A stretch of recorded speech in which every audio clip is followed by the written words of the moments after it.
హల్లెలూయా. దేవుని నామానికి మహిమ కలుగును గాక. ఆయన మనల్ని కోరి, మనల్ని ధరించి, మనల్ని ప్రేమించి,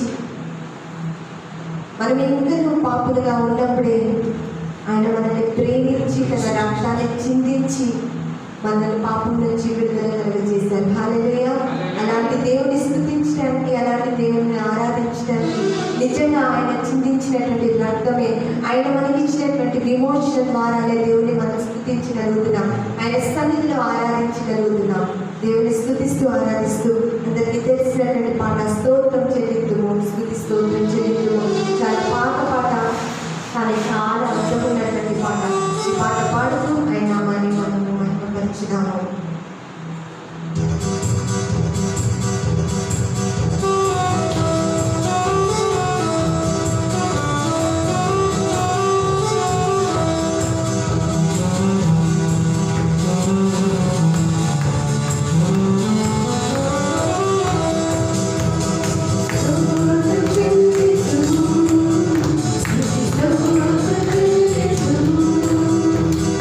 Ni su ralu ni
దేవుని నామాన్ని స్తుతిస్తూ ఆరాధిస్తూ ఆయన నామాన్ని మహిమపరచుదాం.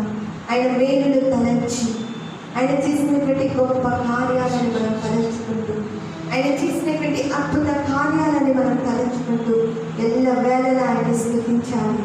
ఎల్ల వేళలా ఆయన నామాన్ని మహిమపరచాలి. ఎల్ల వేళలా ఆయన నామాన్ని ఘనపరచాలి. దయచేసి అందరం లేచి నిలబడదామా? ఆయన నామాన్ని స్తుతిస్తూ ఆరాధిస్తూ కొద్ది నిమిషాలు దేవుడు మనకు మంచి సమయాన్ని ఇచ్చాడు. అనేక దినముల తరువాత ఆయన సంఘంగా కూడుకొని ఆరాధించడానికి దేవుడు మనకు మార్గాన్ని ఇచ్చాడు. ఆయన సన్నిధిలో మనం ఏక మనసుతో ఆరాధించే భాగ్యాన్ని ఆయన మనకి ఇచ్చాడు.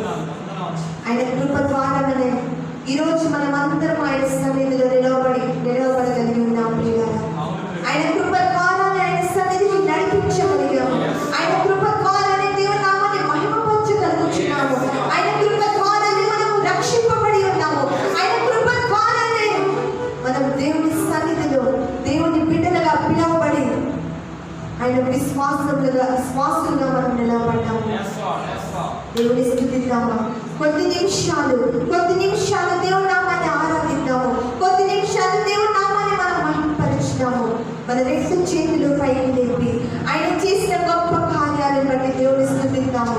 దగ్గరగా 6 నెలల నుంచి ఈ యొక్క వైరస్ ద్వారా అనేక మంది అస్వస్థతకి గురవుతున్నారు. అనేక మంది ప్రాణాలు కోల్పోయారు. కానీ దేవుని కృప మన మీద వచ్చి ఏ ఒక ఉపద్రవము, ఏ ఒక వైరస్ మనకు సోకకుండా ఆయన మనల్ని కాపాడారు. అందుని బట్టి రెండు చేతులైతే దేవునికి వందనాలు తెలియజేస్తాము. హల్లెలూయా. యేసయ్యా మీకు స్తోత్రాలు ప్రభువా. యేసయ్యా మీకు వందనాలు ప్రభువా. మాకు ఇచ్చిన ఆరోగ్యానికి మీకు స్తోత్రాలు ప్రభువా.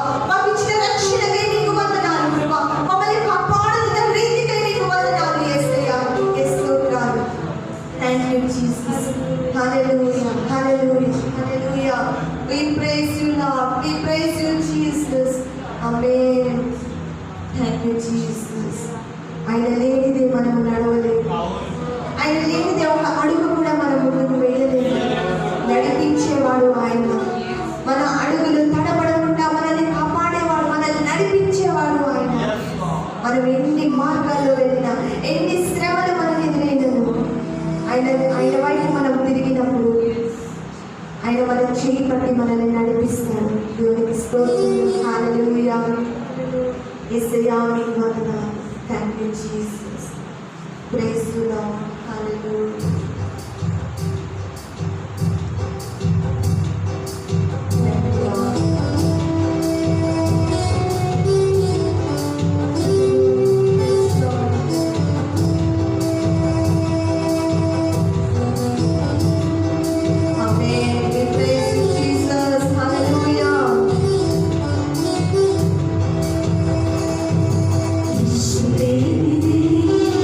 నడవలేదు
మారుతుంది. ఆయన లేనిదే దేవుని స్తుతించే అవకాశం మనకు వచ్చేది కాదు.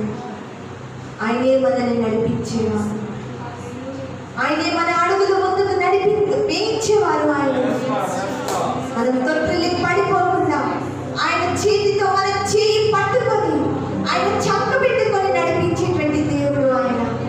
నిజంగా ఎంత గొప్ప దేవుని మనం కలిగి ఉన్నాం, ఎంత గొప్ప రక్షణ మనకు ఆయన ఇచ్చి ఉన్నాడు, ఎంత గొప్ప స్థితిని దేవుడు మనకు చేసి ఉన్నాడు, ఎంత గొప్ప స్థానాన్ని ఆయన మనకి ఇచ్చి ఉన్నాడు. Thank you Jesus. దేవుడు చేసిన మేలుకై దేవునికి వందనాలు అయ్యా. మీకు వందనాలు తెలియజేస్తున్నాము యేసయ్య. అయ్యా మమ్మల్ని నడిపిస్తున్నందుకు మీకు వందనాలు యేసయ్య. మీ శాంతి మార్గంలో నిత్యమైనటువంటి మార్గంలో మమ్మల్ని నడిపిస్తున్నందుకు వందనాలు. మా అడుగులు జారి పడిపోకుండా ప్రభువా మమ్మల్ని లేవనెత్తుతూ ప్రభువా మీ చేతితో మమ్మల్ని పట్టుకొని ప్రభువా మీ మార్గంలో ప్రభువా మమ్మల్ని నడిపిస్తున్నందుకు వందనాలు అయ్యా. శ్రమలనే ముళ్ళు మాకు ఎదురైనప్పుడు ప్రభువా ఆ శ్రమలన్నింటినీ తొలగించి ప్రభువా మీ మార్గంలో మమ్మల్ని నడిపిస్తున్న మా యేసయ్య మీకు స్తోత్రాలు నాయనా. Thank you Jesus. We praise you lord. యేసయ్య మీకే స్తోత్రాలు స్తోత్రాలు స్తోత్రాలు ప్రభువా. పరిశుద్ధాత్మ దేవా మీకు వందనాలు తెలియజేస్తాం. మిమ్మల్ని స్తుతించి ఆరాధించే భాగ్యాన్ని ఇచ్చినందుకు వందనాలు. మీ నామాన్ని మహిమపరిచే కృపను ఇచ్చినందుకు వందనాలు. మీ సన్నిధిలో ఆరాధించే భాగ్యాన్ని ఇచ్చినందుకు వందనాలు ప్రభువా. మీకే వందనాలు తెలియజేసి ఇంతవరకు ప్రభువా పాటలు పాడి అయ్యా మిమ్మల్ని ఆరాధించి మీ సన్నిధిలో స్తుతులు చెల్లించడానికి ఇచ్చిన కృపకై వందనాలు తెలియజేస్తున్నాం. గడిచిన దినాలంతా మమ్మల్ని కాపాడినందుకు మీకు వందనాలు తెలియజేస్తున్నాం. మమ్మల్ని సంరక్షించినందుకు మీకు వందనాలు తెలియజేస్తున్నాం. మా కుటుంబాన్ని రక్షించుకున్నందుకు మీకు వందనాలు తెలియజేస్తున్నాం. ఈ దినమున ఈ రీతిగా సంఘంగా మేమందరం మీ సన్నిధిలో ఆరాధించే భాగ్యాన్ని మాకు ఇచ్చినందుకు మీకు వందనాలు ప్రభువా. అన్నిటికన్నా ముఖ్యంగా ప్రభువా మీ సన్నిధిని మాతో ఉంచి ప్రభువా మా మధ్యలో దించి ప్రభువా నీకు స్తోత్రాలు. మీరు మాతో ఉన్నందుకు వందనాలు నాయనా. మీ కృప మాకు తోడుగా ఉంచినందుకు మీకు స్తోత్రాలు చెల్లిస్తున్నాము. ఈ సమయంలో వాక్యాన్ని ధ్యానించిన మీ దాసుల ద్వారా మాతో మాట్లాడమని అడుగుచున్నాము తండ్రి. మీ స్వరాన్ని మాకు వినిపింపచేయమని అడుగుచున్నాము నాయన. మీ అడుగులో అడుగు వేస్తూ నడిచే భాగ్యాన్ని మాకు దయచేయండి నాయన. వాక్యపు వెలుగులో నడిచే భాగ్యాన్ని మాకు దయచేయండి ప్రభా. మీరే మాతో మాట్లాడి మా హృదయానికి అవసరమైన వర్తమానాన్ని మీ దాసుల నోట నుంచమని అడుగుచున్నాము నాయన. మాతో మీరు మాట్లాడమని అడుగుచున్నాము నాయన. మమ్మల్ని ఆదరించమని అడుగుచున్నాము తండ్రి. మీకే వందనాలు తెలియజేస్తాం. ఈ స్తుతి ఆరాధన మీ చేతులకు సమర్పించుకుని యేసుక్రీస్తు నామమున పెట్టి వేడుకొంచున్నాము తండ్రి. ఆమేన్ ఆమేన్. హల్లెలూయా. దేవుని నామానికి మహిమ కలుగును గాక. ఆమేన్ ఆమేన్. హల్లెలూయా. దేవునికి స్తోత్రములు. ఇంతవరకు మరి అన్ని కార్యక్రమాల్లో దేవుడు తోడేంటి మనల్ని నడిపించారు. చాలా ప్రాముఖ్యమైనటువంటి సమయం. వాక్యం ద్వారా దేవుడు మనతో మాట్లాడేటువంటి సమయం. మన సమయాన్ని వృధా పరచుకోకుండా మరి మన హృదయాలను సిద్ధపరచుకొని వాక్యం కోసం మనం ఎదురు చూద్దాం. దైవజనుడు వాక్యాన్ని అందిస్తారు. ప్రభువైన యేసుక్రీస్తు నామములో మీ అందరికీ నా శుభాకాంక్షలు తెలియజేస్తున్నాను. దేవుని యొక్క వాక్యాన్ని మనము ధ్యానిద్దాం. నెహెమ్యా గ్రంథము 1వ అధ్యాయము 4 వచనాలు మనం చదువుకుందాం. ఆ తర్వాత 6వ అధ్యాయము 3వ వచనాన్ని కూడా మనం చదువుకుందాం. నేను చదువుతున్నాను, దయచేసి జాగ్రత్తగా వినండి. నెహెమ్యా గ్రంథము 6వ అధ్యాయము 3వ వచనం. అందుకు నేను చేయు పని గొప్పది, దాన్ని విడిచి మీ యొద్దకు వచ్చుటకై నేను దాన్ని ఎందుకు ఆపగలను? నేను రాలేదని చెప్పుటకు యూదులను పంపితిని. చిన్న ప్రార్థన చేసుకుందాం. ప్రేమ కలిగిన ప్రభువా, కృప కలిగిన మా యేసయ్య, పరిశుద్ధుడా, మీ పరిశుద్ధ నామానికి స్తుతులు స్తోత్రాలు చెల్లిస్తున్నాను ప్రభువా. ఈ సమయంలో నన్ను మీ శిలువ చాటు మరుగుపరిచి మీ మాటల ద్వారా మాతో మీ వాక్యం ద్వారా మమ్మల్ని దర్శించండి. మీ మాటలు ప్రోత్సహించేటువంటి, సరి చేసేటువంటివి, మమ్మల్ని బ్రతికించేటువంటి మీ వాక్కులు ప్రభువా మీరు అందించమని ప్రార్థన చేస్తున్నాను. మీ ఆత్మ సహాయాన్ని అందించండి తండ్రి. నీ కృప చూపించండి. మీ వాక్యంతో మమ్మల్ని తృప్తిపరచండి, ముందుకు నడిపించండి. ఆటంక శక్తులు, అంధకార శక్తులన్నీ యేసు నామమున బంధిస్తూ ఉన్నాను. మీరు మా మధ్యలో ఉండి మీరు మాకు సహాయం దయచేసి నడిపించమని సకల మహిమ గ్రంథ ప్రభావాలు మీకు ఆరోపిస్తూ యేసుక్రీస్తు నామమున పెట్టడానికి వేడుకుంటున్నాను తండ్రి. ఆమేన్. ప్రియ దేవుని బిడ్డలారా, సహోదరి సహోదరులారా, దేవుని యొక్క వాక్యాన్ని మనం ధ్యానిస్తూ ఉన్నాం. నెహెమ్యా గ్రంథం 6వ అధ్యాయము 3వ వచనంలో చదివినటువంటి మాట, అందుకు నేను అన్నప్పుడు ఎవరు ఈ నేను అంటే నెహెమ్యా అని మనం చెప్పుకోవచ్చు. ఎందుకంటే గోడలను, ప్రాకారములను కట్టడానికి పూనుకున్నటువంటి వ్యక్తి నెహెమ్యా. ఈ నెహెమ్యా గ్రంథము చాలా విశేషమైనటువంటిది. నా పేరు నెహెమ్యా కనుక ఈ మాట నేను చెప్పడం లేదు. దేవుడు నన్ను నా తల్లి గర్భంలో రూపించబడక మునుపే ప్రవచనం ద్వారా ఈ పేరు నాకు ఇవ్వబడింది. అందుకని ఈ గ్రంథం అంటే నాకు చాలా ఇష్టం. దేవుడి యొక్క సన్నిధిలో దేవుడి వాక్యాన్ని ధ్యానిస్తున్నప్పుడు ఈ ప్రస్తుత పరిస్థితుల్లో దేవుడి వాక్యం ద్వారా నన్ను పర్సనల్గా ఎంతో ప్రోత్సహించినటువంటి వాక్యాన్ని నేను మీతో ఈరోజు తెలియచేయాలని ఆశిస్తూ ఉన్నాను. నేను అన్నప్పుడు నెహెమ్యా, ఈ నెహెమ్యా చేసేటువంటి పని చాలా గొప్పదట, దానిని విడిచిపెట్టి రాలేను అని చెప్పి ఇక్కడ వాక్యంతో సెలవిస్తూ ఉన్నాడు. ఈ నేను అంటే ఈయన హకల్యా కుమారుడైనటువంటి నెహెమ్యా. మొదటి అధ్యాయంలో మొదటి వచనం ప్రకారంగా మనం చూస్తే హకల్యా కుమారుడైన నెహెమ్యా యొక్క చర్యలు, ఆయన చేస్తున్నటువంటి చర్యల గురించి ఇక్కడ రాశాడు. షూషాను కోటలో ఉన్నాడు.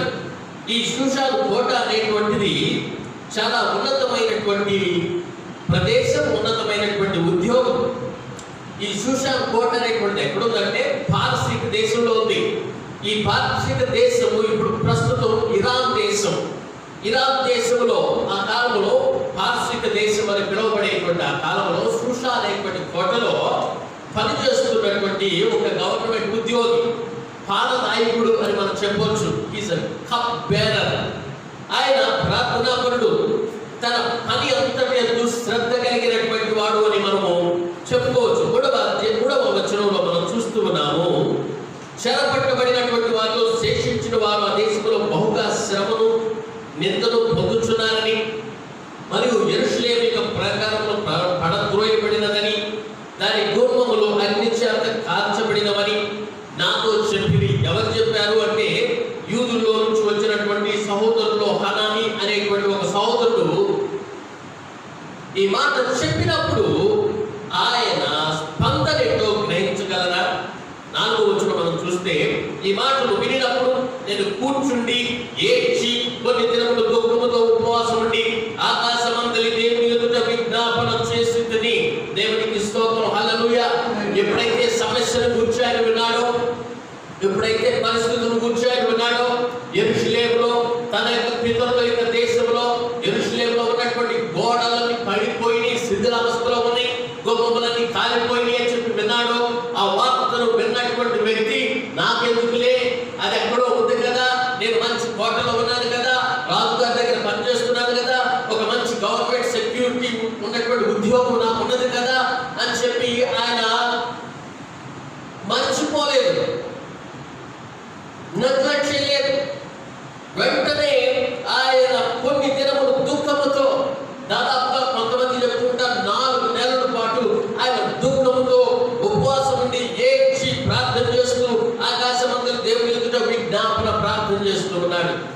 ప్రియ దేవుని బిడ్డలారా, ఎవరికైనా సమస్య ఉంది, మన తోటి వారికి, మన బంధువులకి ఎవరైనా చనిపోతున్నారు, ఎవరైనా బలహీనులుగా ఉన్నారు, ఎవరైనా అస్తవ్యస్తమైనటువంటి పరిస్థితుల్లో ఉన్నారు, వినినప్పుడు మనము చెల్లించి కన్నీళ్లు గార్చి ప్రార్థన చేయాల్సినటువంటి బాధ్యత మనకున్నదనేటువంటి విషయాన్ని దేవుడు వాక్యం ద్వారా మనకు గుర్తు చేస్తున్నాడు. ఆయన ప్రార్థన చేయడం మాత్రమే కాకుండా పనికి కూర్చున్నట్టు దేవుడి వాక్యంలో మనం చూస్తూ ఉన్నాం. ఆయన ప్రార్థన చేసినటువంటి ప్రార్థనాపరుడు. నిజానికి మీరు ఈ నెహెమ్యా గ్రంథంలో ఉన్నటువంటి ఈ 7 అధ్యాయాలు 13 అధ్యాయాలు ఉంటాయి. ఈ అధ్యాయంలో ఈ గ్రంథంలో ఈ 13 అధ్యాయాల్లో దాదాపుగా 10 పర్యాయం ప్రార్థించను ప్రార్థించను ప్రార్థించను అనేటువంటి మాటని మనము చూడవచ్చు. దేవుని బిడ్డలారా, నెహెమ్యా ప్రార్థనాపరుడు. ఆయన పడిపోయినటువంటి ఆ ప్రాకారాన్ని కట్టడానికి, కాలిపోయినటువంటి ఆ గుమ్మాలని తలుపుల్ని నిలబెట్టడానికి ఆయన పూనుకున్నటువంటి వ్యక్తి. ఆయన పర్మిషన్ తీసుకొని అక్కడ నుండి కావలసినటువంటి ప్లాన్తో కూడా వేసుకొని యెరూషలేములోకి వచ్చి కేవలం 52 రోజుల్లో ఈ గోడ పని ప్రారంభించడం మాత్రం కాకుండా ముగించడం కూడా చేశాడు. దేవునికి స్తోత్రం, హల్లెలూయా. యెరూషలేము చుట్టూ ఉన్నటువంటి గోడ, ఒక పట్టణం చుట్టూ ఉన్నటువంటి గోడ కట్టడానికి పూనుకున్నాడు. ఎట్లా మీరు చూసారా? ఒక గృహానికి ప్రహరీ గోడ లేకపోతే ఎట్లా ఉంటుంది? బోడిగా బోసిపోయి ఉంటుంది కదా. కుక్కలైనా లేకపోతే ఏదైనా రావచ్చు. గేట్ అనేటువంటిది తప్పకుండా అవసరం. అలానే గృహానికి మాత్రమే కాకుండా పట్టణానికి కూడా ప్రహరీ గోడ అనేటువంటిది చాలా ప్రాముఖ్యం. ఎందుకంటే పట్టణం అవతలో ఉన్నటువంటి శత్రువు ఎప్పుడైనా కానీ లోపలికి చొరబడి వీళ్ళని చెరగొట్టుకుని పోవచ్చు, వీళ్ళని నాశనం చేయొచ్చు. అలా నాశనం చేసే ప్రక్రియ జరిగింది కనుకనే ఇప్పుడు గోడలన్నీ శిథిలమైపోయి ద్వారాలన్నీ కూడా కాలిపోయినటువంటి పరిస్థితులు ఉన్నాయి. ఈ పని పూనుకోవడానికి ఆయన వచ్చాడు. నిజానికి ఈ పని చూపులకి చాలా చిన్న పనిగా ఉంటుంది. ఎందుకంటే యెరూషలేము దేవాలయాన్ని కట్టినటువంటి మహోన్నతమైనటువంటి ఆ యెరూషలేమిక మందిరంతోనో లేకపోతే ఏదైనా పెద్ద బంగ్లాతోనో పోల్చి చూసుకుంటే గోడలు రిపేర్ చేయటమేగా, చిన్న పనేగా అనిపిస్తూ ఉంటుంది. మేస్త్రి పనిలాగా అనిపిస్తుంది, పట్టణకి పనిలాగా అనిపిస్తుంది, చులకన పనిలాగా అనిపిస్తుంది. చూపులకి చాలా చులకన ఉన్నప్పటికీ కూడా ఆ పని చాలా గొప్పదని ఆయన గ్రహించాడు. కనుకనే ఈ పని చేయడానికి పూనుకున్నాడు. కారణం ఏంటంటే నా ప్రజలు యెరూషలేములో ఉన్నటువంటి వారు శత్రు వైపు చేత ఎప్పుడు ఎవరు వస్తారో గోడలు లేకుండా ఉన్నాయి. ఎప్పుడు వచ్చి ఎవరిని ధ్వంసం చేస్తారో, ఎవరిని నాశనం చేస్తారో, మళ్ళా చెరగలు పోతాడో, ఏ రాజు వస్తాడో దండెత్తడానికి వీళ్ళందరూ భయంతో బిక్కుబిక్కుమంటూ ఉన్నారే. ఏమన్నా చెయ్యాలనేటువంటి ఒక తాపత్రయత, ఒక ఆశ, ఒక విజన్తో దేవుడు ఇచ్చినటువంటి ఆయన విశ్వాసంతో ముందుకు వెళ్ళినటువంటి వాడు నెహెమ్యా. ప్రస్తుత పరిస్థితుల్లో కూడా మనం చేసేటువంటి పని చాలా గొప్పదని మనం గ్రహించాలి. ఆ రోజు ఆయన చేసిన పని చాలా గొప్పదని గ్రహించగలిగాడు. ఈ రోజు మనం చేసేటువంటి పరిచర్య చాలా గొప్పది. విశ్వాసులుగా ఉండటం అనేటువంటిది చాలా గొప్ప పని. దేవుడి పేర్లు పెట్టి మనము పిలువబడినటువంటి జనంగా ఉండటం అనేటువంటిది చాలా గొప్ప విషయం. పేరు దేవుడు బిడ్డలారా, సిలువను కూర్చున్నటువంటి వార్త నశించుతున్నటువంటి ప్రజలకు అది వెరితనంగా ఉంటుంది. వీళ్ళు ఎందుకు ప్రార్థన చేస్తున్నారో తెలియదు, ఎందుకు ప్రార్థనలు వెళ్తారో తెలియదు, ఎందుకు ఉపవాసాలు ఉంటారో తెలియదు, ఎందుకు వీళ్ళకి మూఢభక్తి ఏంటి అని హేళన చేసేటువంటి వాళ్ళు కూడా ఉంటారు. ప్రజలకు అర్థంగా వెర్రి వార్త. శిలువ మీద ఎందుకు చనిపోయాడు మీ ప్రభు? తనను తాను కాపాడుకోలేకపోయాడే, అలాంటి వాడు దేవుడు ఎట్లా అవుతాడు అని హేళనగా మాట్లాడేటువంటి వాడు కూడా లేకపోలేదు. వాళ్ళకి అర్థం కాక విధంగా మాట్లాడుతున్నాడు. ప్రియ స్నేహితులారా, దేవుని బిడ్డలారా, దేవుడు వాక్యాన్ని వింటున్నటువంటి మీరు గ్రహించాల్సినటువంటి ఏంటంటే దేవుడు మనల్ని పిలిచినటువంటి పిలుపు చాలా గొప్పది. ఆయన శిలువను కూర్చున్నటువంటి వార్త ప్రజలకైతే వెరితనము, కానీ మనకి దేవుడి యొక్క శక్తి. అందుకనే ఆయన శిలువను ఆశ్రయించినప్పుడు, ఆయన కల్వరి శిలువలో కాకున్నటువంటి రక్తం చేత మనం కడగబడినప్పుడు మనం శుద్ధీకరించబడతాము. శిలువ వైపు మనం చూసినప్పుడు శిలువ ద్వారానే మనం పరలోకానికి వెళ్తామనేటువంటి ఒక నిరీక్షణ మనకి కనబడుతుంది. మనం శిలువ పెట్టుకొని శిలువకు దండేసి పూజించడానికి, బొట్లు పెట్టడానికి, లేకపోతే దాని మోకరించి ప్రార్థన చేయడానికి దేవుడు ఎక్కడ చెప్పలేదు. కానీ శిలువని జ్ఞాపకం చేసుకోవడానికి కారణం ఏంటంటే ఆయన మన కోసం శిలువ మీద పురాణ మీద వేలాడి నేను వేలాడవలసినటువంటి ఆయన శిలువ మీద ఆయన వేలాడాడు. దేవుడు బిడ్డలారా, అలాంటి త్యాగం మన కోసం చేశాడు కనుక మనకు ఒక నిరీక్షణ దేవుడు గ్రహించాడు. మనకు అప్పగించబడినటువంటి పని కూడా చాలా గొప్పది.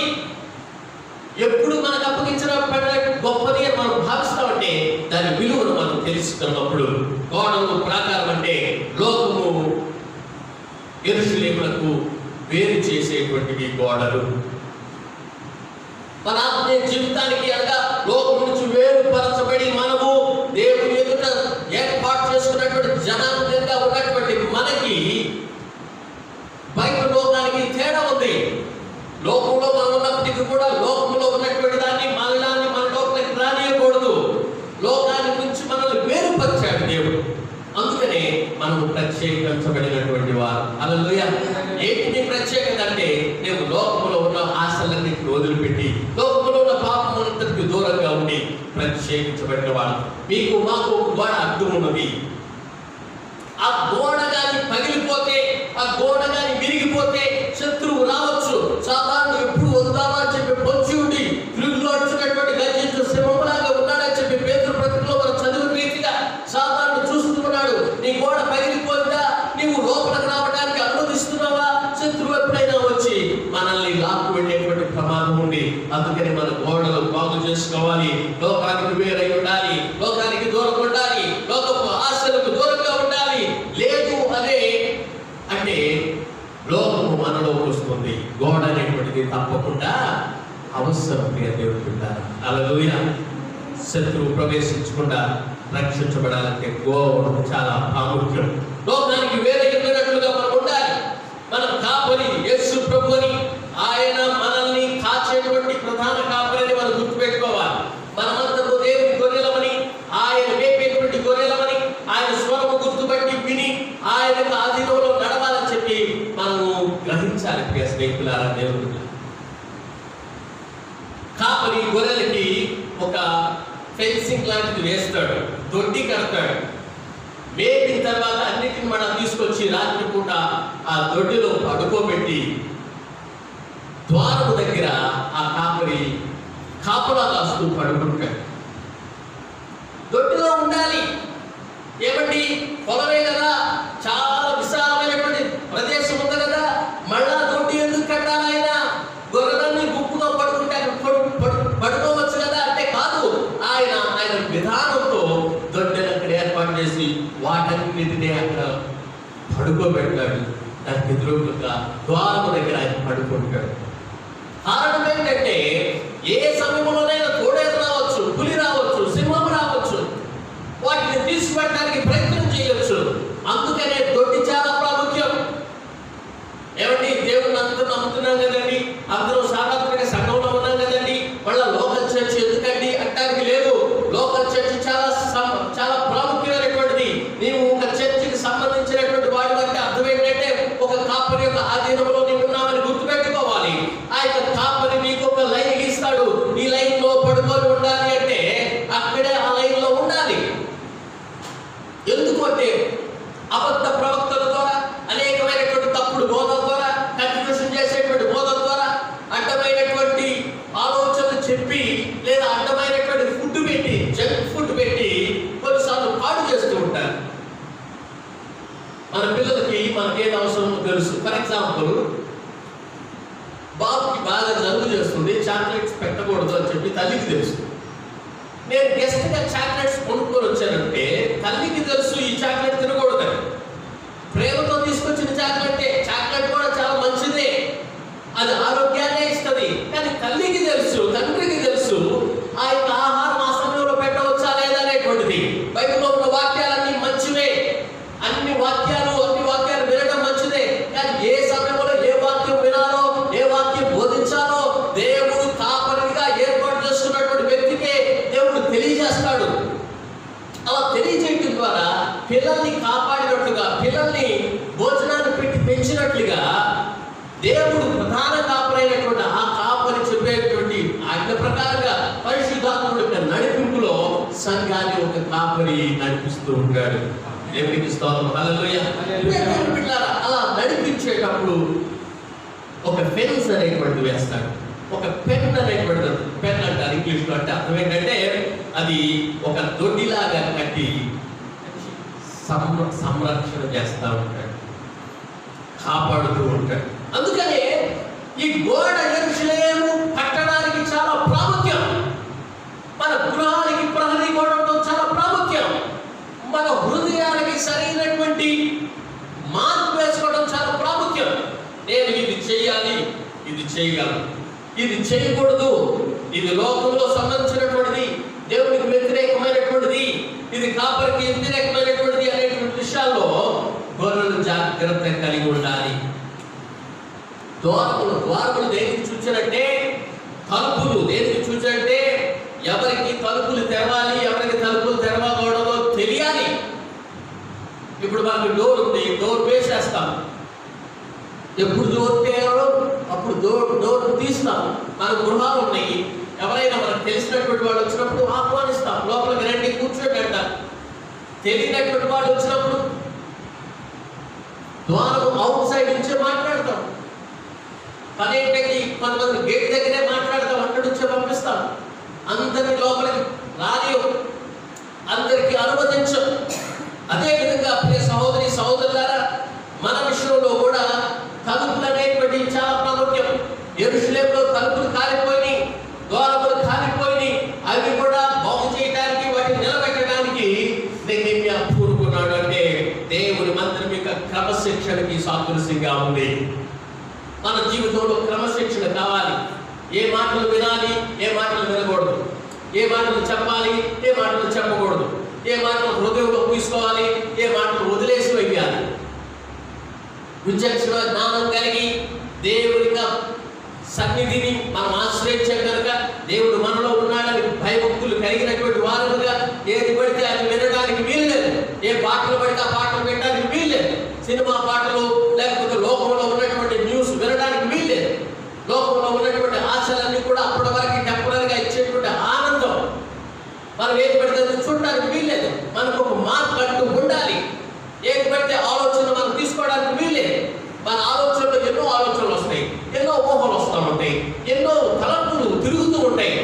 పాపయుక్తమైనటువంటి ఆలోచనలు కావచ్చు, పరిశుద్ధమైనటువంటి ఆలోచనలు కావచ్చు, లోకంలో ఉన్నటువంటి వాటిని గురించి ధ్యానించేటువంటి ఆలోచనలు కావచ్చు, లేదా దేవుని గురించినటువంటి వాక్యాన్ని గురించినటువంటి ఆలోచనలు తలంపులు కావచ్చు.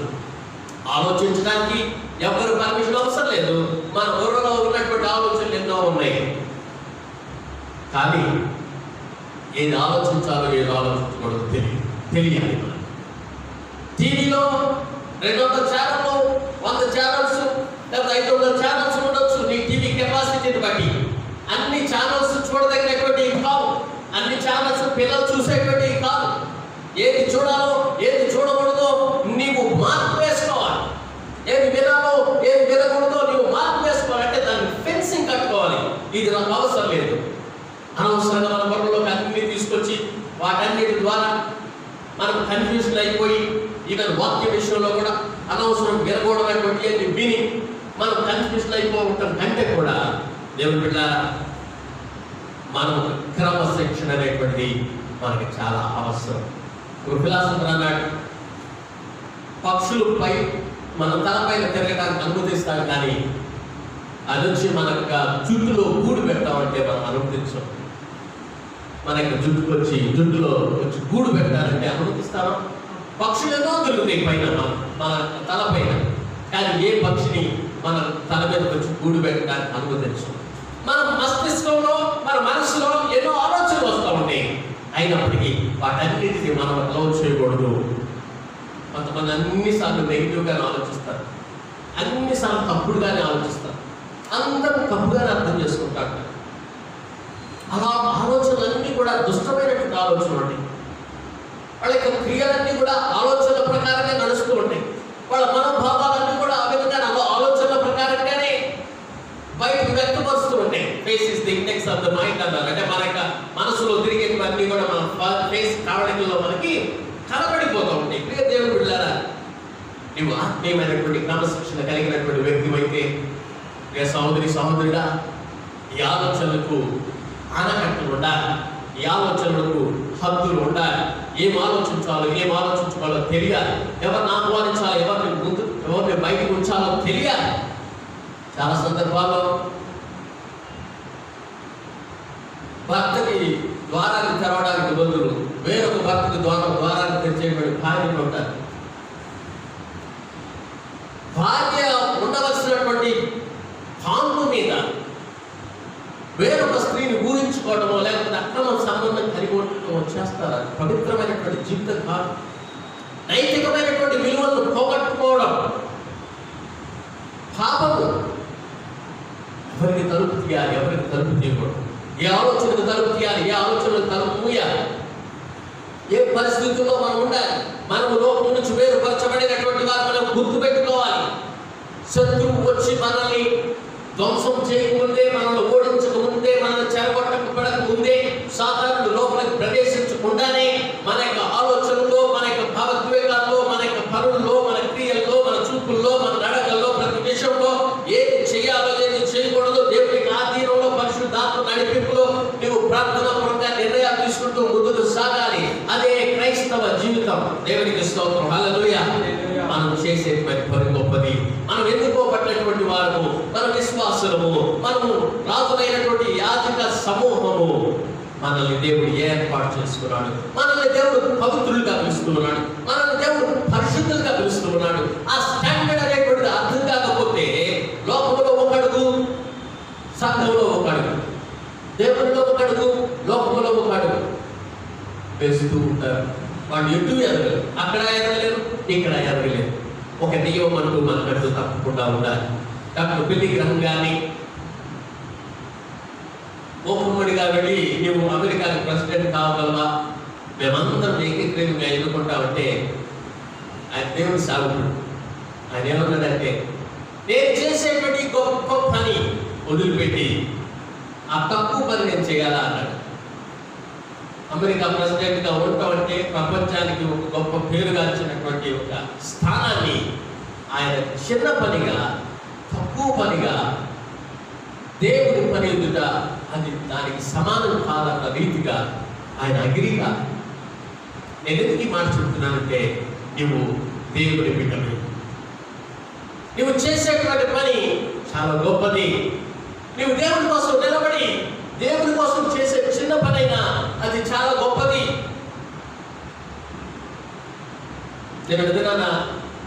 నేను అభిషేక్ వచ్చి మొత్తం బాత్రూమ్లు ఇవన్నీ కలిగి ఊడుస్తూ ఆ బాత్రూంలో బాగోలేదు అని పరిశీలిస్తూ ఉంటే మేమంతా పనంతా అయిపోయిన తర్వాత అభిషేక్ మోకరించి ప్రార్థన చేసుకుంటూ ఉన్నాడు. 10 నిమిషాలు ప్రార్థన చేసుకున్నాడు. నేను ఆలోచిస్తూ ఉన్నాను, ఆ బాబు వచ్చి ఇక్కడ పనిచేసి మోకరించి ప్రార్థన చేసుకుంటుంటే నాకు వెంటనే సమయం గుర్తొచ్చాడు. దేవుడి కోసం ఆయన చేసేటువంటి పని చిన్న నేను ఊడ్చాడు, మేమిద్దరు కలిసి ఊడ్చాడు. ఇదంతా ఊడవడమే. But that's a great work. దేవుడి సన్నిధిలో ఆయన చేస్తున్నటువంటి పని చాలా గొప్పది. ఎందుకు అంటే అది గృహంలో చేయటలా, దేవుని మందిరంలో చేస్తూ ఉన్నాడు. దేవుని పని కోసం నీవు ఒక చిన్న మెసేజ్ ఫార్వర్డ్ చేసినది గొప్పదే, వాక్యాన్ని ఫార్వర్డ్ చేసినది గొప్పదే, సాక్ష్యం చెప్పిన గొప్పదే. ఒకటి కోసం ప్రార్థన చేయండి అని చెప్పి భారతకి ప్రార్థన చేస్తున్నా గొప్పదే. ఓ సహోదరికి కిడ్నీస్ పాడై ప్రార్థన చేయండి, భారత్తో నేను ప్రార్థన చేస్తున్నాను, మనందరం కలిసి ప్రార్థన చేస్తే దేవుడు కార్యం చేస్తాడు అని ఒక మాట చెప్పడం అది గొప్పదే. నీ మాటను బట్టి, నీ విశ్వాసాన్ని బట్టి, నీ మన ప్రార్థనను బట్టి దేవుడు కార్యం చేస్తాడు.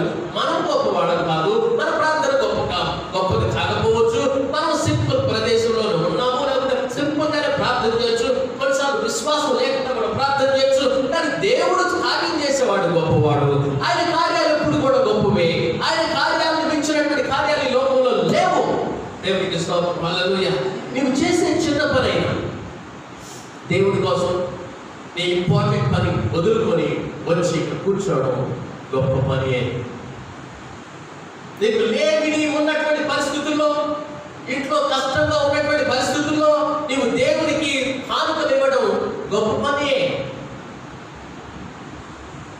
నాకు కొంతమంది దేవుడి సేవకులు తెలుసు, నేను కూడా దేవుడి సేవకుడు కుమారుడే. కొన్నిసార్లు వాళ్ళు పిల్లలకి ఇవ్వాల్సినటువంటి పాలు పాస్టర్ గారికి వస్తే పాస్టర్ గారికి ఇచ్చినటువంటి కుటుంబాలు, సేవకుల కుటుంబాలను తెలుసు. చిన్నపిల్లలకి, పసిపిల్లలకి ఇవ్వాల్సినటువంటి పాలు దేవుడి సేవకులకి ఇవ్వడంలో వాళ్ళు మూర్ఖంగా ప్రవర్తించడం లేదు. వారికి తెలుసు దేవుడి సేవకుడు గొప్పవాడు, దేవుడి సేవకుడికి ప్రాధాన్యత ఇవ్వాలి. ఎందుకంటే దేవుడి సేవకుడు గొప్పవాడు అనేటువంటి ఆయన్ని బట్టి కాదు, ఆయన సేవించుతున్నటువంటి దేవుడిని బట్టి. దేవునికి స్తోత్రం. హల్లెలూయా. ప్రియ దేవుని బిడ్డలారా, ఈ పని నేను విడిచి రాలేమో అంటున్నాడు. కారణం ఏంటంటే దేవుడు తనకిచ్చినటువంటి పనికి ప్రాధాన్యత ఇస్తూ ఉన్నాడు. దేవుడు నిన్ను పిలిచినటువంటి పిలుపుకి ప్రాధాన్యత ఇస్తున్నావా? ఆ పనికి ఆటంకం ఎవరి వల్ల చేయలేదనేటువంటి దృఢమైనటువంటి విశ్వాసంతో ఈయనున్నాడు.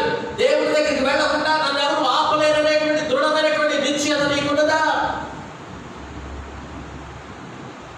దేవుడికి ఇవ్వకుండా ఏ అవసరత కూడా నన్ను ఆపలేదు అనేటువంటి నిర్ణయం నీకున్నదా? దేవుడి సన్నిధికి రావడానికి ఏది కూడా నన్ను ఆపలేదు అనేటువంటి నిర్ణయం నీకుందా? ఈరోజు నేను ప్రార్థన టైంలో ప్రార్థన చేయడానికి నిర్ణయం తీసుకున్నాను. ఆ ప్రార్థన సమయాన్ని ఆఫ్ చేయడానికి ఎవరి వల్ల కాదు, ఏ పరిస్థితి కూడా నన్ను ఈ ప్రార్థన నుంచి ఆపలేదు అనేటువంటి దృఢమైనటువంటి విశ్వాసం, నమ్మకం విశ్వాసంగా నీకున్నదా? దేవుని పని ఆయనకు పవిత్రము, ఆయనకి గౌరవం. గోడలు బాగు చేసేటువంటిదే కావచ్చు, కానీ అది చాలా పవిత్రంగా, అది చాలా గౌరవంగా ఆ పని చేయడానికి కూరుకున్నాడు. దాని కొరకే తన సమయాన్ని, తన తెలివితేటలను వెచ్చించాడు. దేవుని కోసం నీ సమయాన్ని వెచ్చిస్తున్నావా? దేవుని కోసం నీ తెలివితేటల్ని వెచ్చిస్తున్నావా? దేవుని కోసం ఎవరికైనా సువార్త చేయడానికి కూరుకొట్టున్నావా? ఎవరికైనా సాక్ష్యం చెప్పడానికి నీ సమయాన్ని వెచ్చిస్తూ ఉన్నావా? సమయం అంతా నీ కోసమే వెచ్చించుకుంటూ, నీ కుటుంబం కోసమే వెచ్చించుకుంటూ దేవుని పనిని మర్చిపోయావా? ప్రార్థన మర్చిపోయావా? దేవుని వాక్యాన్ని చదవడం మర్చిపోయావా? గోడ కట్టడం అంటే దేవుని యొక్క సన్నిధిలో గడపడం, గోడ కట్టడం అంటే దేవుని యొక్క సంఘానికి సహకారులుగా ఉండడం, గోడ కట్టడం అంటే దేవుని యొక్క పనిలో నేను ఏం చేయాలనేటువంటి ఆలోచనతో ఆరాటం కలిగి ఉండడం. అలాంటి ఆసక్తి మనలో లేకపోతే మనం ఇంకా పనికి పూనుకోలేదు.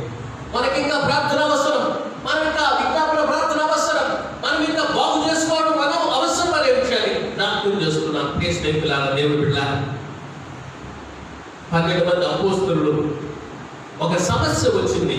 అపోస్తల కార్యం 6వ అధ్యాయంలో, అపోస్తల కార్యం 6వ అధ్యాయము 2వ వచనం నుంచి మనం చదివితే అక్కడ భోజనం విషయంలో సమస్య. నిజానికి ఎప్పుడు సమస్యలు వచ్చినా మనకు భోజన విషయంలోనే సమస్యలు వస్తాయి. ఉప్పు తక్కువైందనో, ఉప్పు ఎక్కువైందనో, కారం ఎక్కువైందనో, లేకపోతే ఈరోజు మటన్ లేదు, చికెన్ లేదనో, ఎక్కడ చూడు భోజనానికి సంబంధించినటువంటి సమస్యలు వస్తాయి.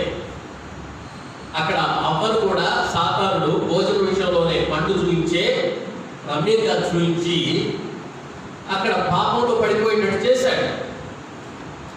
ఎన్నో విషయాల్లో భోజన విషయంలో పడిపోతాం. ఇక్కడ అపోస్తల కార్యంలో కూడా 6వ అధ్యాయంలో కూడా భోజన విషయంలో ఒక సమస్య ఏర్పడింది.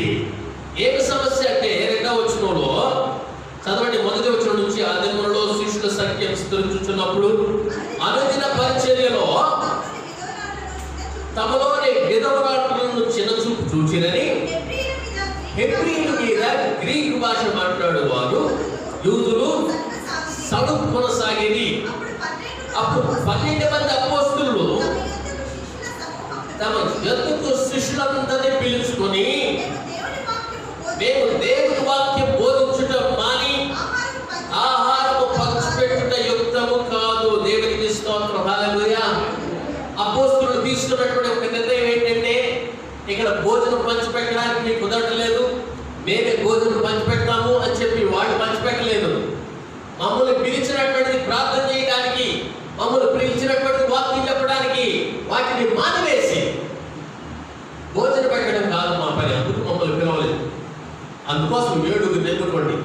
అయితే వాడు ఎట్లా పడితే అట్లా ఉన్న వాళ్ళని ఎన్నుకోవడం కాదు, వాళ్ళు కూడా జ్ఞానంతో నిండుకొని ఉండాలి, ఆత్మతో నిండుకొని ఉండాలి, మంచి పేరు కలిగినటువంటి వాళ్ళు 7 ఏర్పాటు చేసుకోండి అని చెప్పి ఆజ్ఞ ఇచ్చారు. వింటున్నారా దేవుడు వాక్యాన్ని? నీవు భోజనం వడ్డించాలన్న పరిశుద్ధాత్మ నింపుదల కలిగిన వాడిగా, సంఘంలో చీపురు పట్టుకొని ఓడవాలన్నా నీవు భయభక్తులు కలిగినటువంటి వ్యక్తిపై ఉండాలి. బలారాధంలో పంచిపెట్టేటువంటి పని నీకు బాధ్యతగా అప్పగించిన నువ్వు ఆత్మతో నింపబడినటువంటి దైవ సావుకుడికి సహకరించేటువంటి దేవుని బిడ్డగా ఉండాలి. సంఘంలో ఏ చిన్న పని చేసినా నీవు పవిత్రుడిగా ఉండాలి. అలాంటి వారిని ఎన్నుకొని భోజనం పెట్టడానికి ఏర్పాటు చేసుకున్నారు. ఎంతోమంది గొప్ప గొప్ప వాళ్ళు సంఘంలో, కొంతమంది పెద్ద పెద్ద ఆఫీసర్లు కూడా కొన్ని సందర్భాల్లో టాయిలెట్స్ కూడా పెరిగినటువంటి వాడు కూడా దేవుడు చూస్తున్నాడు, వాడిని హింసిస్తూ ఉన్నాడు. వాడు ఆ స్థితిలో ఉన్నారంటే దేవుని కార్యమే చెప్పాడు, గుర్తించాడు కనుక దేవుని పనిలో నిమగ్నం అవుతున్నాడు. ఏ సహోదరి సహోదరులారా, ప్రార్థన యందు వాక్య పరిచర్య యందు 4వ వచనం చదువుతున్నాను. అయితే మేము ప్రార్థన యందు వాక్య పరిచర్య యందు ఎడతెగక ఉండుమని చెప్పిరి. దేవునికి స్తోత్రం, హల్లెలూయా. సంఘము పెరుగుతున్న కొలది సమస్యలు కూడా వస్తాయి. సమస్యలు వచ్చినప్పుడు ఆ సమస్యలతో కుంటుకుపోవడం చేయకూడదు. పాస్టర్ గారు కానీ దేవుని సేవ చేసేవాడు కానీ ఆ సమస్యలు అనేటువంటివి దేవుడు పరిష్కరిస్తాడు. మా పనిలో నేను చేయాలనేటువంటి క్లియర్ కట్గా అర్థం కావాలి. నేనేం చేయాలి అర్థమైంది, గోడ కట్టడం చాలా ఇంపార్టెంట్, ఈ పని వదిలి నేను రాలేను అని 6వ అధ్యాయం 3వ వచనంలో చెబుతూ ఉన్నాడు. దేవుని పిల్లరా, దేవుని పనికి శత్రువులుగా కూడా ఉంటారు. ఊరికినే వదలరు, అంత తేలిగ్గా వాళ్ళ ప్రయత్నాలు మానుకోరు. నువ్వు ఏదైనా దేవుని కోసం చేస్తున్నావంటే సాతాను ఊరికినే ఉంటుందా? పాపం పని చేస్తుంటే ఏం డిస్టర్బ్ చేయదు. మనుషులు కూడా అంతే. సిగరెట్ ఒక పెట్టి ఎక్కువ తాగుతున్నావంటే అప్రిషియేట్ చేస్తారు. ఎవరితో నన్ను అక్రమ సంబంధం ఉందంటే పర్వాలేదు అని ప్రోత్సహిస్తారు. ఒక పెట్టి ఎక్కువ తాగుతున్నావు అంటే నాకంటే బెటరా అని చెప్పి ప్రోత్సహిస్తారు. అరే అది తప్పురా అన్నావండి, రాడ్ వేసి పడతారు. ఏంట్రా తప్పు అంటావు? అది భక్తులు అయిపోయావా? నువ్వు కూడా మారిపోయావా? లోకం అట్లాంటిది. దేవుడు పెట్టారా, మన లోకంలో ఉన్న వాళ్ళే మన రోజులు బాగాను. అసలు కొన్నిసార్లు సంఘంలో కూడా ఎవరైనా ఉపవాసం ప్రార్థన చేస్తుంటే ఉపవాసం ప్రార్థన చేయాలా? నిన్న కాకుండా వచ్చి పెద్ద స్మార్ట్గా తయారవుతున్నావు. అన్నాక నువ్వు వచ్చింది పాస్టర్ గారికి దగ్గర అయిపోవాలన్నా? ప్రార్థన చేయడం తప్పేముంది? కొన్నిసార్లు మన వాళ్ళే మనల్ని డిస్కరేజ్ చేస్తూ ఉంటాడు. సాతాను ఎవరిలోనే దూరచ్చు, జాగ్రత్త. పేతురు యేసు ప్రభు శిష్యుడే. యేసు ప్రభు చెప్పినటువంటి మాటలకి అట్లా వద్దు ప్రభు, నువ్వు చనిపోవడం ఏంటంటే సాతానా నా వెనక్కి పోన్నాడు యేసు ప్రభు. సాతానా అన్నాడని పేతురు కూడా కూర్చోలేదు. దేవుడి సేవకులు కొన్నిసార్లు గద్దిస్తే కొన్నిసార్లు కొంతమంది ముడుచుకొని కూర్చుంటారు, లేకపోతే అసలు చర్చికి రాకుండా మానేస్తారు. సాతాను కొన్నిసార్లు మాట్లాడుతూ ఉంటాడు. కొన్నిసార్లు కొన్ని సందర్భాల్లో మనల్ని సాతాను కంట్రోల్ చేస్తాడు. గ్రహించుకొని మన మాట తీరు, మనకి ప్రవర్తన తీరు మనం మార్చుకొని ప్రభువా నన్ను క్షమించని చెప్పి దేవునికి సన్నిధిలోకి రావాల్సినటువంటి బాధ్యత మన దయ్యుడిది. సో శత్రువు అనేవాడు సామాన్యుడిగా వదలడు. వీళ్ళు గోడలు కడుతున్నారు కదా, మంచి పని చేస్తున్నారు కదా అని చెప్పి వదలకుండా ఇక్కడ ఇద్దరున్నారు. 4వ అధ్యాయంలో మేము గోడ కట్టుచున్న సమాచారం విని సర్వలట్టు మిగులకు ఉపయోగించి రౌద్రుడై యూదులను ఎగతాళి చేసి శోభ్రోను దండువారి ఎదుట తన స్నేహితుల ఎదుటను ఇద్దరు దుర్బలులైన ఈ యూదులు ఏం చేతురు? తమంతా తామే ఈ పని ముగింతురా. దేవుడు బిడ్డలారా, మీరు ఏదైనా మంచి పని చేస్తుంటే చాలాసార్లు ఇలాంటి ఎగతాళి మాటలు అవుతాయి. ఎగతాళి చేస్తూ ఉంటారు. దేవుడి దగ్గరికి వెళ్తుంటే భక్తులు వెళ్తున్నాం అని ఎగతాళి చేస్తారు. మంచి పని చేస్తుంటే ఎగతాళి చేస్తారు. ఎగతాళి చేయటం, ఎక్కిరించాలని చెప్పి మనం ఆ పని చేయకుండా ముగించామంటే ఆ పని పట్ల శ్రద్ధ కలిగి లేదు. నెహెమ్యాను కూడా వీళ్ళు వదలలేదు. 6వ అధ్యాయం 1వ వచనంలో నేను ఇంకను గుమ్మములకు తలుపులు నిలుపుక ముందుగా దానిలో పీటలు లేకుండా సంపూర్ణముగా గోడలు కట్టి ఉండగా సర్వలట్టును టోబియాయును అరబీయుడైన గేషేమును మా శత్రువులలో మిగిలిన వారు విని సర్వలట్టును గేషేమును నాకు ఏదో హాని చేయకు ఆలోచించి ఓనో మైదానమందున్న గ్రామంలో ఒకదాని దగ్గర మేము కలుసుకుందామని నా యొద్దకు వర్తమానము పంపెను. పని చేసేవాడిని డిస్టర్బ్ చేయడం ఇదే. ఇలా ఒక టీంని ఏర్పాటు చేసుకొని గోడలు కట్టేటువంటి పనిలో ఉంటే ఆ పని చెడగొట్టడం కోసం నీవు ఓనో అనేటువంటి మైదానానికి రమ్మని చెప్పారు. ఈ ఓనో అనేటువంటి మైదానం 20 మైళ్ళు దూరం, దాదాపుగా యెరూషలేముకి. ఆ గోడ పైన ఆఫ్ చేసంట 20 మైళ్ళు దూరం వెళ్ళి వాళ్ళతో మాట్లాడాలి. వీళ్ళు మాట్లాడేటువంటి కూడా పని జరగొట్టడం కోసం కాదు, అంత మాత్రమే కాదు, హాని చేయాలని. ఏమో చంపాలనుకున్నారేమో, కొట్టాలనుకున్నారేమో, ఈ పని ఎందుకు చేస్తున్నారని చెప్పి వార్నింగ్ ఇవ్వాలనుకున్నారేమో. ఇట్లాంటి పనులు సాధారణ చేస్తాడు, సాధారణ చేసేటువంటి పని. అందుకు ఈ నెహెమ్యా ఏం చేశాడంటే, నేను చేసే పని చాలా గొప్పది, నేను విడిచిరాను, నేను ఆపలేను అని చెప్పాడు. ఇప్పుడు 4వ వచనం చదవండి, 6వ అధ్యాయం 4వ వచనం. వారు అలాగు ఎన్నిసార్లు? అందరూ చెప్పండి, ఎన్నిసార్లు? 4 మార్లు నా యొద్దకు వర్తమానం పంపగా ఆ ప్రకారమే నేను మరలా ప్రత్యుత్తరం ఇచ్చాను. ఏ ప్రకారము? నేను రాలేదయ్యా, నేను చేసే పని గొప్పది. ఇంకోసారి పంపిస్తున్నాడు నోటీస్. ఏంటా ఎక్కడి నుంచో వచ్చావంట, నువ్వు గోడ కడుతున్నావు, మేము ఊరికి పెద్దలని, మేము ఏదైనా చేయగలం, ఇక్కడికి రా మాట్లాడుకుందాం అని వార్నింగ్ ఇస్తూ పిలుస్తూ ఉన్నాడు. ఫస్ట్ సారి నేను చేసే పని గొప్పది, నేను రాలేదు.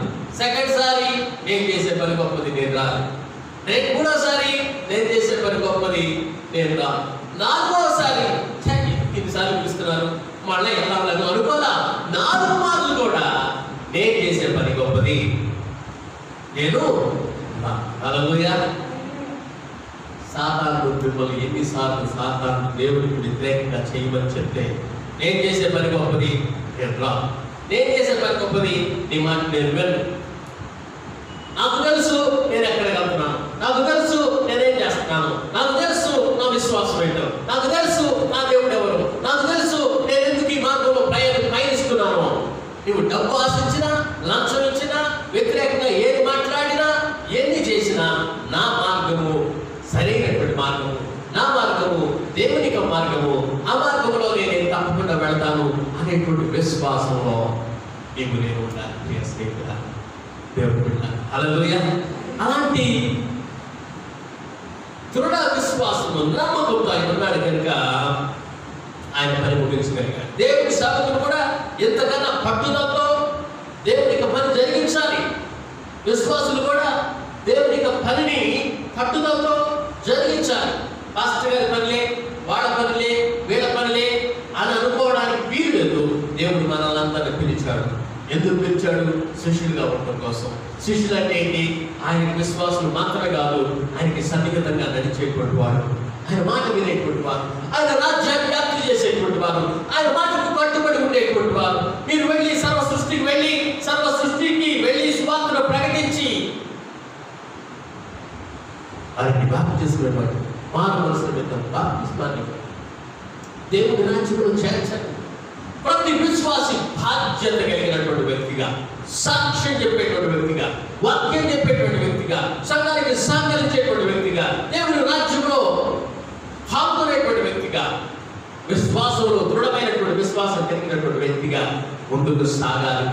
హల్లెలూయా, హల్లెలూయా. ప్రతికూల పరిస్థితుల్లో కూడా పట్టుదలతో మనం పరిచర్యని కొనసాగించాలి.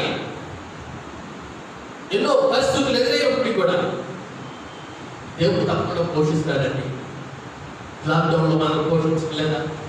ఈ కరోనా వైరస్ పరిస్థితుల్లో బట్టి ఎంతో మందికి జాబ్స్ పోయినాయి, బిజినెస్లు కోల్పోయారు. అయినా దేవుడు మనకి ఆహారం ఇవ్వకుండా ఉంటున్నాడా? మన గృహాలు లేకుండా ఉన్నాయి. చాలా మంది గృహాలు లేనటువంటి పరిస్థితుల్లో, చాలా మంది అనారోగ్య పరిస్థితుల్లో, తప్పులు కట్టలేని పరిస్థితుల్లో, కొంతమంది లోకాన్ని విడిచిపెట్టినటువంటి పరిస్థితులు ఉన్నాయి. ఎంతో మంది చనిపోతున్నారు.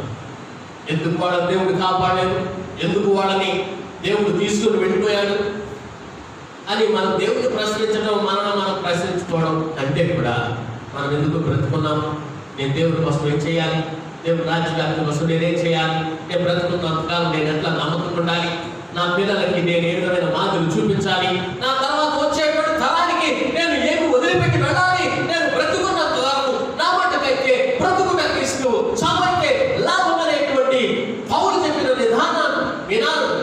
నినాదాన్ని మన హృదయంలో పెట్టుకొని దేవుని సన్నిధిలో మనం ముందుకు సాగాలి. దేవుని బిడ్డ, నీ హృదయంలో మంట ఉండాలి, నీ హృదయంలో దేవుడి కోసం ఆరాటం కలిగి ఉండాలి. నేను బ్రతుకున్నటువంటి కేవలం దేవుడి కృప కనుక దేవుడి కోసం నేను ఏం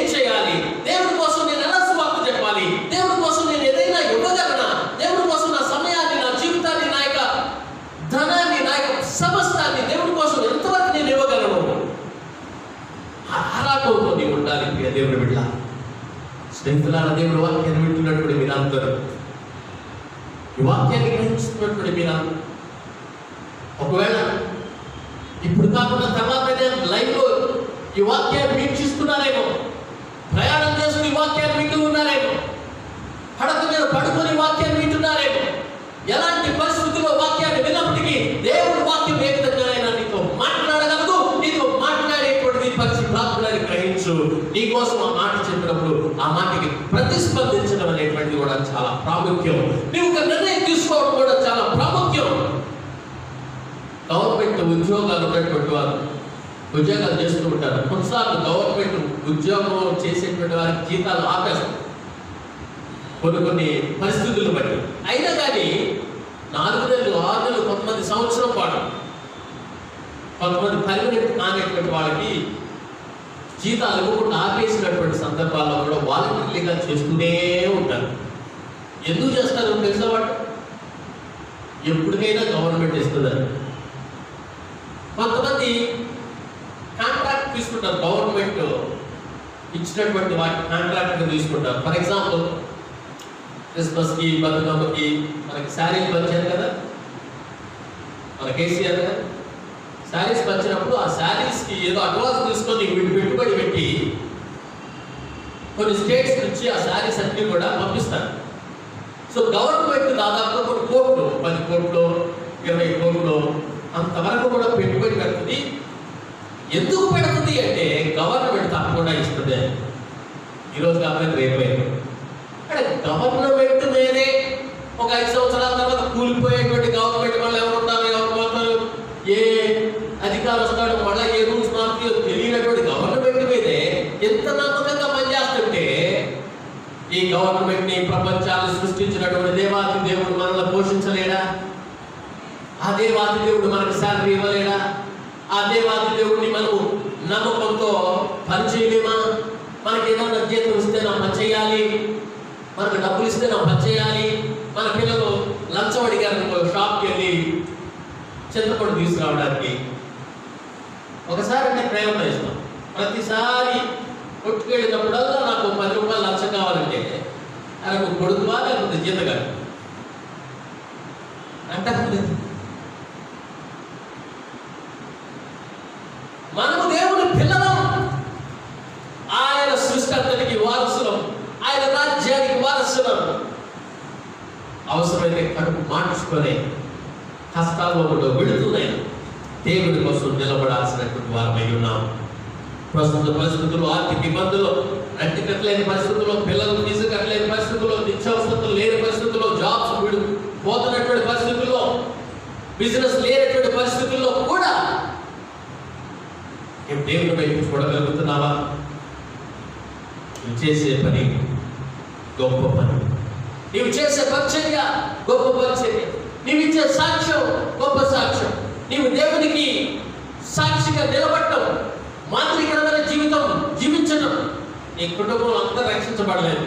నీ ఒక్కడివే దేవుడిని నమ్ముకున్నావు అనుకట్టు, నీ ఒక్క వ్యక్తివే దేవుడిని నమ్ముకున్నావు అనుకట్టు. నీవు దీపముగా ఆ గృహానికి వెలుగునిచ్చేటువంటి వ్యక్తిగా నీవు సాక్షిగా ఉండాలి. నీ ప్రవర్తన బట్టి, నీ యొక్క మాటను బట్టి, నీ మాట తీరును బట్టి వారు కూడా దేవుడిని నమ్ముకోవాలి. గొప్ప బహుమానం నీకు దేవుడు అనుగ్రహిస్తాడు. నీవు చేసే పని చిన్నదైనా పెద్దదైనా దేవుడు అలా ఉంచుకోడు. దేవుడు నీకు లోపల ఉన్నప్పుడు ఆశీర్వాదాలను కోరుస్తూనే ఉంటాడు.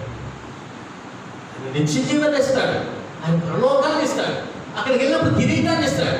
మరి ఇక్కడే ఉందంటే ఎక్కడ కూడా నీకు ఆశీర్వాదాలు ఇస్తాడు. హల్లెలూయా. ఇక్కడ నీవు బ్రతుకున్న దేవులన్నీ కూడా కృపాక్షేమము దేవుడు నీకు ఇస్తాడు. ఆయన కృప లేకపోతే ఈరోజు మనం బ్రతకలేము. ఆయన ప్రేమ చూపకపోతే మనం ఈ స్థితిలో ఉండలేము. మనం ఎన్నోసార్లు అపనమ్మకస్తులుగా ఉన్న ఆయన నమ్మకత్వాన్ని మన పట్ల ప్రదర్శిస్తూ. స్నేహితులారా, దేవుడు వాక్యాన్ని వినటువంటి నిర్ణయాన్ని తీసుకుందామా? దేవుడి కోసం దేవుడు వాక్యం వినేటప్పుడు ఏదైనా నిర్ణయం తీసుకోవాలి. అవును, నా జీవితాన్ని దేవుడికి ఇచ్చేసేయాలి, నా ధనాన్ని దేవుడికి ఇచ్చేసేయాలి, నా సమయాన్ని దేవుడికి ఇచ్చేసేయాలి. నేను సాక్షిగా నిలబడాలి. నా కుటుంబంలో నేను ఒక ధైర్యశాలిగా, ఒక జ్యోతిలాగా, ఒక సాక్షిగా నేను నిలబడాలి. అది నిర్ణయాలు తీసుకుంటాం. చాలా సంతోషం, అలా తీసుకోవాలి. కానీ ఇంటికి వెళ్ళిపోయినంత మళ్ళా శరాభాములు అయిపోకూడదు, ఇంటికి వెళ్ళిపోయినంత మళ్ళా చల్లబడిపోకూడదు. ఈ మంట నీ హృదయంలో మంటుకునే ఉండాలి. ఎప్పుడు మండుతూ ఉంటుందంటే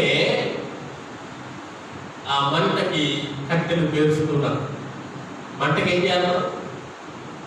కట్టెలు వేస్తేనే మంట ఉంటుంది అక్కడ, లేదంటే మళ్ళీ బూడిద పొగ వచ్చేస్తుంది. ఎవరి వాక్యం, ప్రార్థన, ఆత్మీయ సహవాసం ఇవన్నీ రెగ్యులర్ గా ఉంటూ ఉంటే పరిశుద్ధాత్ముడు నీ ఆత్మను మండిస్తూ ఉంటాడు. హల్లెలూయా. ఆ మంటలో ఆత్మీయ స్థితిలో ముందుకు వెళ్ళడం, అది కృప మనందరి దేవుడు అనుగ్రహించి ఆశీర్వదించునుగాక. తనలో వచ్చి ప్రార్థన చేసుకుందాం. ప్రేమ కలిగిన ప్రభువా, కృప కలిగిన మా యేసయ్య, వాక్యంతో మీరు మాతో మాట్లాడేందుకు నీకు స్తోత్రాలు చెల్లిస్తున్నాను. విన్న ప్రతి హృదయాన్ని దీవించి ఆశీర్వదించండి. నెహెమ్యా వలె ప్రార్థన పరులుగా ప్రార్థన చేసి పనికి పూనుకొని విశ్వాస పనిలో మీ రాజ్య వ్యాప్తి కోసం మేము పాటుపడినట్టు మీరు సహాయం దయచేయండి. ప్రస్తుత పరిస్థితులు ఎంతో ఘోరంగా ఉన్నప్పటికీ కూడా ఈ బిడ్డలు ప్రభువా నీ సన్నిధిలో గడపాలని వచ్చినటువంటి ఒక్కొక్కరిని మీరు దీవించండి. లైవ్లో వీక్షిస్తున్నటువంటి వారిని మీరు దీవించండి. విధి వాక్య ప్రకారం నడవాలని నిర్ణయం తీసుకున్నటువంటి వాళ్ళందరినీ మీరు దీవించండి. ఆశీర్వదించి నడిపించమని ఈ సన్నిధిలో మమ్మల్ని అందరూ సమర్పిస్తున్నాం. మా ప్రభు వాడే యేసుక్రీస్తున్నాం పెట్ట అడిగి వేడుకొచ్చున్నాను తండ్రి, ఆమేన్. స్నేహితులారా, ఇది దేవునికి ఇచ్చేటువంటి సమయం. దయచేసి లేచి నిలబడండి. దేవునికి కానుకలు సమర్పిద్దాం. దేవుని సన్నిధిలో కానుకలు, దశమ భాగములు దేవునికి ఇవ్వవలసినటువంటివి. తప్పకుండా దేవునికి దీవులు మీకు దయచేస్తాడని మీకు తెలియజేస్తున్నాను. పరిచర్య ముందుకు సాగుత కొరకు, ఈ యొక్క హాల్ రెంట్ కట్టడం కొరకు, దేవుని యొక్క సేవలు అనేకమైనటువంటి పనులు జరుగుట కొరకు మనం ఇక ధనాన్ని వాడతాం. కనుక దేవుని యొక్క సన్నిధిలో ధారాళంగా, హృదయపూర్వకంగా, సంతోషంగా దేవుడికి ఇవ్వాల్సినటువంటి సమయాన్ని గుర్తుపెట్టుకొని కానుకలు ఇవ్వాల్సిందిగా ప్రభు పెట్ట మీరు కోరుచున్నారు. కూడా మీరు ఆన్లైన్లో పే చేయాలంటే మనకి చర్చ్ అకౌంట్కి మీరు ఫార్వర్డ్ చేయొచ్చు, లేదా గూగుల్ పే కూడా పే ద్వారా కానీ ఫోన్పే ద్వారా కూడా మీరు సంఘానికి కానుకలు, లేక దశమ భాగములు, కృతజ్ఞతార్పణలు తప్పకుండా పంపించి దీవెన పొందాల్సిందిగా మిమ్మల్ని క్రీస్తు పేరిట కోరుచున్నాను. 900-776-457కి మీరు గూగుల్ పే చేయొచ్చు, లేదా ఫోన్పే కూడా చేయొచ్చు. లేదంటే మరొక నంబర్ కూడా ఉంది, 800-851-8587 అనేటువంటి నంబర్కి కూడా మీరు గూగుల్ పే చేయొచ్చు. కాబట్టి దయచేసి ఈ అవకాశాన్ని సద్వినియోగం చేసుకోవాల్సిందిగా కోరుచున్నాను. ఇప్పుడు మనం ఒక పాట విద్దాం. ఆ పాట సమయంలో దేవుని సన్నిధిలో కానుకలు సమర్పించుకుందాం.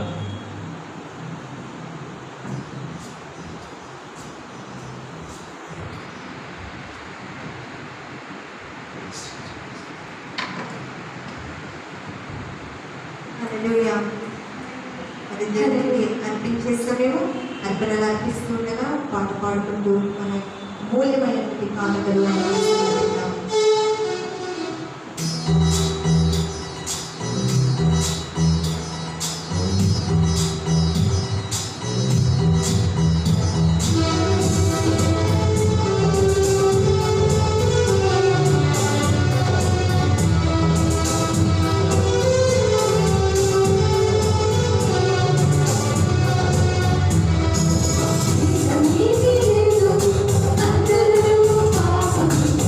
you.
చివరి ప్రార్థన ఆశీర్వాదంతో మనం ముగించుకుందాం.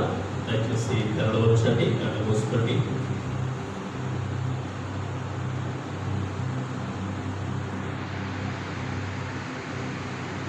ప్రేమ కలిగిన ప్రభా, కృప కలిగిన మా యేసయ్య, పరిశుద్ధుడా, ఈ పరిశుద్ధ నామానికి స్తోత్రాలు చెల్లిస్తున్నానయ్యా. వాక్యం ద్వారా మా యొక్క హృదయాలను తృప్తిపరిచి మీ సన్నిధిలో ఆత్మీయంగా ఎదగడానికి మమ్మల్ని ముందుకు నడిపించి ఆశీర్వదించండి.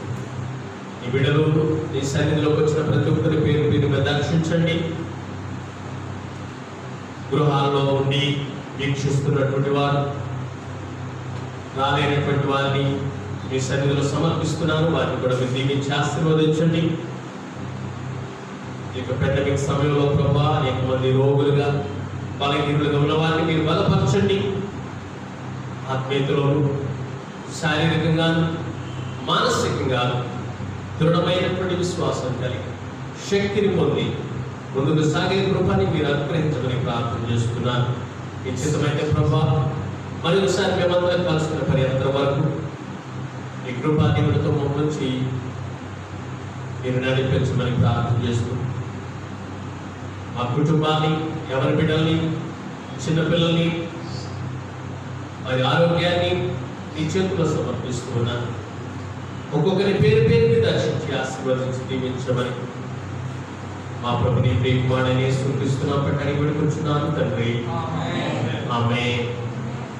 నా ప్రాణమా యెహోవాను స్తుతించు, నా ప్రాణమా పరిశుద్ధ నామమును స్తుతించు, నా ప్రాణమా యెహోవాను స్తుతించు, ఆయన చేసిన కార్యములో లేని మరొకటి. ఆమేన్.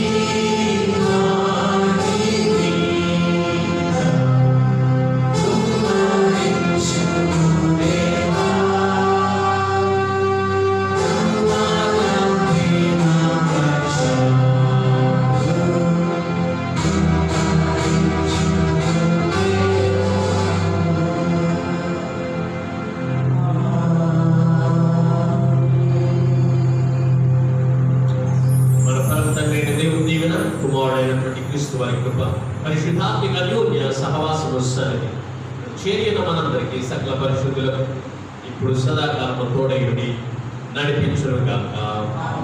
ఆమేన్. ఆమేన్. ఆమేన్. ప్రభువు పేరిట మీ అందరికీ మా హృదయపూర్వక వందనాలు తెలియజేస్తున్నాను. దేవుడు మిమ్మల్ని అందరినీ దీవించి ఆశీర్వదించునుగాక.